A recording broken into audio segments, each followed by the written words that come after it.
One would be forgiven in thinking there is a double standard when it comes to the pursuit of justice for alleged criminal wrongdoing by the Ontario Liberal government versus what we've seen happen at the federal level with various federal senators. This perception is based pretty much exclusively on the way in which we've seen various criminal investigations play out by the RCMP and OPP respectively over the last few years. Now I'm here with Lorrie Goldstein, who's a columnist with Toronto Sun. His latest piece, Swift Justice, talks about this very issue specifically. Lorrie, thank you for joining me. Let me start by saying, you know, you've written in your piece, you say, to say the wheels of justice grind slowly when it comes to Ontario's Liberal government as compared to Ottawa's Conservative one would be an understatement. Let's start there. Why? Sure.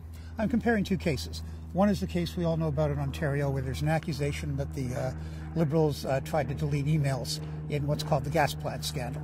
And that investigation started in June of 2013.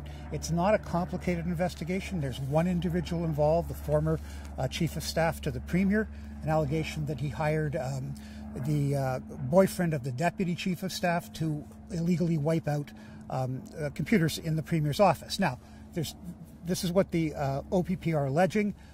There's no charges laid. These people deny any wrongdoing, and it hasn't been tested in court. We always have to say that. But the point is, there's a criminal investigation going on. Okay, so where do we stand from June 2013 to today? No idea. There's no charges. They haven't told us that they've wrapped up the investigation. Occasionally we get, but obviously they're just proceeding. Now let's compare that to what happened in Ottawa. You had allegations of senators misusing their expense accounts. Multiple people. It's not just Mr. Duffy. There's Mr. Brazeau. There's Mar Harb, who was the Liberal senator. They started in March 2013, so just 3 months earlier. And there's a trial starting tomorrow of Mr. Duffy.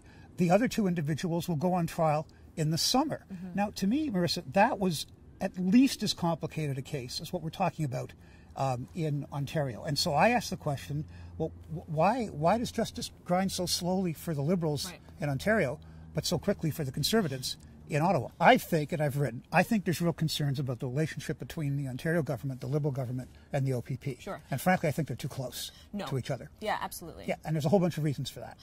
So is this an instance, as you say, of the OPP not wanting to bite the hand that feeds it, so to speak? Because as we talk about, you know, a lot of people have suggested that the OPP should recuse themselves from all of these various criminal investigations going on because of this close relationship you talk about. Yeah, well, look, there's obviously a close relationship. The government negotiates with the union for the OPP officers on their salaries, benefits, and wages. In the last provincial election, the Ontario Provincial Police Association took out an ad with a uniformed officer and said it was the OPP telling the people of Ontario not to vote for Mr. Hudak, the Conservative leader, who was obviously the main challenger to Kathleen Wynne.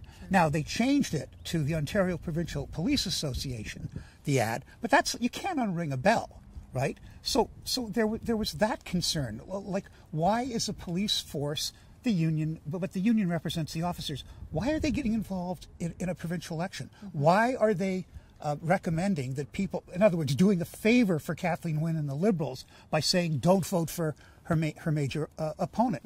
And there's a long history in the Caledonia Aboriginal land claim dispute. Many of the people in Caledonia felt that the Liberals and the OPP together totally failed them in maintaining law and order, totally failed them in bringing Aboriginal protesters to justice, and that the police weren't doing their job of enforcing the law. That's the allegation, because the Liberal government didn't seem to be wanting to do the job of enforcing the law. Now we've had, subsequently, 3 members of the OPP union, 3 executives, are being investigated now, ironically, by the RCMP for alleged financial irregularities. Again, no charges. They deny wrongdoing, and it hasn't been tested in court. One of those people was a failed Ontario Liberal candidate in the 2011 Ontario election. Well, I'm sorry, as these things start to happen, and as you're sitting here waiting for some news on these, like they have 2 other investigations going, one into the Orange crisis and one into the Sudbury by-election, where the OPP initially said, these are allegations that Kathleen Wynne's deputy chief of staff and a Liberal fundraiser illegally tried to bribe a former Liberal candidate not to run in the by-election. Right? Initially, the OPP says, no, we've looked into it, there's nothing to investigate. Then he produces tape recordings, and they go, oh, we better investigate. Right.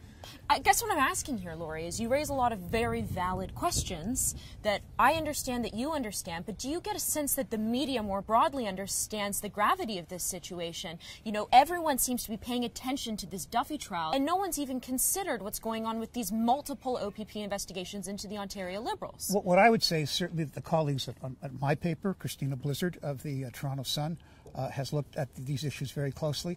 I've looked at them.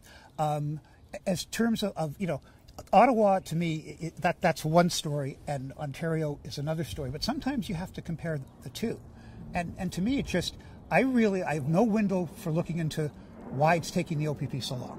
But you know, I sure would like to know, and I think a lot of people in Ontario would like to know, well, what's going on. Personally, I think that what's gone on, and I understand that the current commissioner has laid off the officers who are under investigation. At the time, he said it was wrong for them to put out that ad, but you can't unring a bell.